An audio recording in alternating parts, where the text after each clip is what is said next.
ሰላም ጤና ይስጥልኝ። እንዴት ናችሁ? እኔ በጣም ደህና ነኝ፣ እግዚአብሔር ይመስገን። ለዚህ ቻናል አዲስ የሆናችሁ ላይክ፣ ሰብስክራይብ በማድረግ ቤተሰብ እንድትሆኑ በአክብሮት ጠይቃለሁ። ዛሬ እዩና ሀብ መጥተዋል ማለት ነው ባብረው። እናም እዩ በጣም ተጸጽቻለሁ እና ከህይወታችሁ ለመውጣት አስቤያለሁ። እናንተ ደግሞ ታርቃችሁ ወደ ነበረው ፍቅራችሁ እንድትቀጥሉልኝ ነው የምፈልገው። በእኔ ምክንያት እናንተ እንድትለያዩ አልፈልግም ብላ እንግዲህ መታ ለሀቡ ተናግራ ሀይሚና ቡራንም ቀጥረዋቸው ለእነሱም ተናግረው ነበረ። ነገር ግን ሀይሚትዬ ምናለች መሰላችሁ?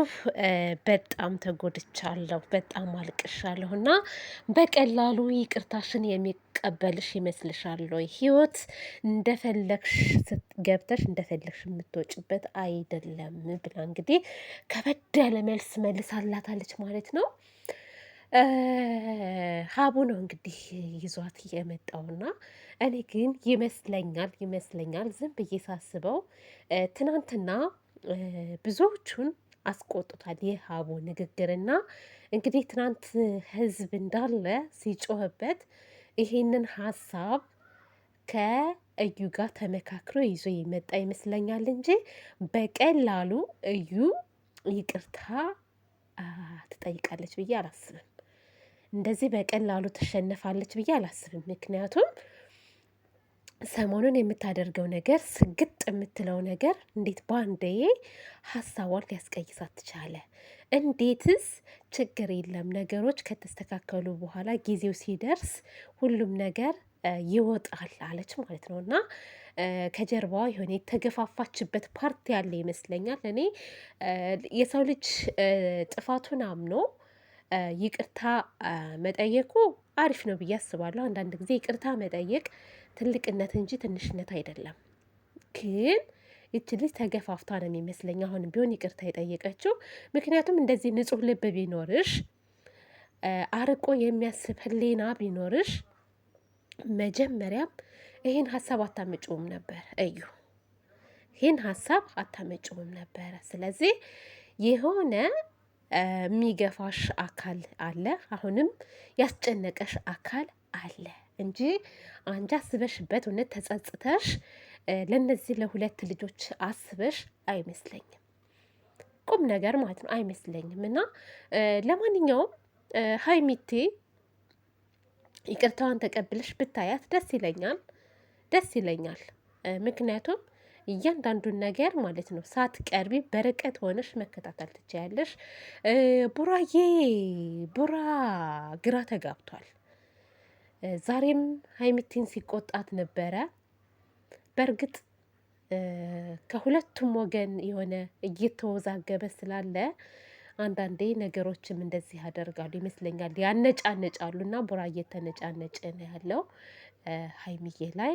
እባክህን ቡራ እባክህን እንደው ብትረጋጋ መልካም ነው ብዬ አስባለሁ ቡራዬ። እና ደግሞ መጪው በዓል ነው፣ የገና በዓል ነው። ስለዚህ ይቅርታ ብትባባሉ አብራችሁ በዓልን ብታሳልፉ ደስ ይለኛል፣ እኔ በበኩሌ ማለት ነው። ቁም ነገሮች እንዳሉ ሆነው ግን መጣራት ያለበት ነገር መጣራት አለበት። ይሄ ነገር እዩ ራሱ ብትትወው፣ እዩ ራሱ ገለል ብትል እናንተ ለስማችሁ ብላችሁ ይሄን ነገር ማጽዳት እንዳለባችሁ 100% እርግጠኛ ነኝ። እኔ ደግሞ መሆን አለበት ነው የምለው። እዩ ትተዋለች ብላችሁ እናንተ ማደባብሳችሁ ይሄን ነገር ማለፍ የለባችሁም። አንደኛ ብሩኬ ስምህን ማጽዳት አለብህ። አንተ እንዳላደረግከው ህዝብ ማወቅ አለበት። ግን አሁን ግን ለሁሉም ነገር ይቅርታ ተባብላችሁ ጊዜው እስከሚደርስ ድረስ ባብራችሁ ብትቀጥሉ መልካም ነው ብዬ አስባለሁ። በተለይ ሀይሚዬና ቡራዬ እውነት እንደ በፊቱ ደስ የሚል በዓል ከቤተሰቦቻችሁ ጋር እንድታሳልፉ ነው እኔ የምመኝላችሁ። ሙሽዬ ጋር ሄዳችሁ በሙሽዬ ተመርቃችሁ፣ የእናንተ መድኃኒት በእርግጥ ሙሽዬ ናት ጸጥ የምታደርጋችሁ። እና ያንን ምኞትን የምመኘው።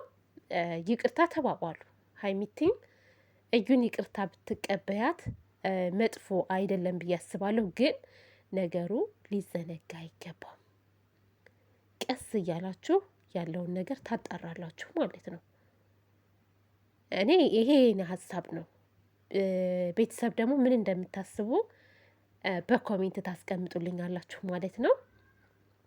ጥሩ ሀሳብ ነው ወይስ ጥሩ ሀሳብ አይደለም? የዩ ነገር ተደፋፍኖ መቀመጥ የለበትም። ይቅርታ ተባብለናል ወይንም ደግሞ ከህይወታችን ወጥታለች ተብሎ ዝም መባል የሌለበት ነገር ነው። እዩ ስትወልድ ዲኤንኤ ምርመራ ተደርጎ ልጁ የማን ነው የሚለው ነገር ሊጣራ ግድ ነው። ግን እስከዛ ሀይሚዬና ቡራም ተረጋግቶ ሀይሚዬም ተረጋግታ አንድ ላይ ይቅርታ ተባብለው ቢቀጥሉ እዩንም ደግሞ ይቅርታዋን ተቀብለዋት እዩን በቤቷ የራሷን ህይወት ብትኖር ጊዜው እስከሚደርስ ድረስ እኔ እንደዛ ነው የማስበው። አሪፍ ሀሳብ ይመስለኛል እንግዲህ እና ከዚህ በኋላ ስራቸው ባትደርስ የሚያገናኛቸው አንድ ነገር ነው። በቃ ከወለደች በኋላ እሱም ለምርመራ የሚገናኙት እንግዲህ አንዴም ሆነ ሁለቴ ሊገናኙ ይችላሉ። ከዛ በተረፈ ግን ትሬት አድርገኝ የልጅህ እናት ነኝ በዚህ ወጣ በዚህ ወረደ ምናምን እየተባለ ምንም የሚያገናኛቸው ነገር የለም። አንድ ሰው ላላመነበት ነገር ሁሌም ባብረኸኝ ሁን አዝናናኝ የሆነ ነገር አድርግልኝ ሊባል አይገባም። ላመነበት ነገር ነው ያ ሰው የሚያደርገው። ሶ እዩ እንግዲህ መጥፎም ሆነ ጥሩም ሆነ በሰው ተገፍታም ሆነ የመጣችው ለይቅርታ ነው የመጣችው። ይቅርታዋን መቀበል አሪፍ ነው ብዬ አስባለሁ ይመስለኛል እንደኔ። እና ሀይሚቲ ያው ተናዳ ምናምን ሄዳለች። ቡራን በሚናገረው ነገር ቆጣ ቆጣ እያለ ነው። ምንም የመረጋጋት ስሜት የለበትም።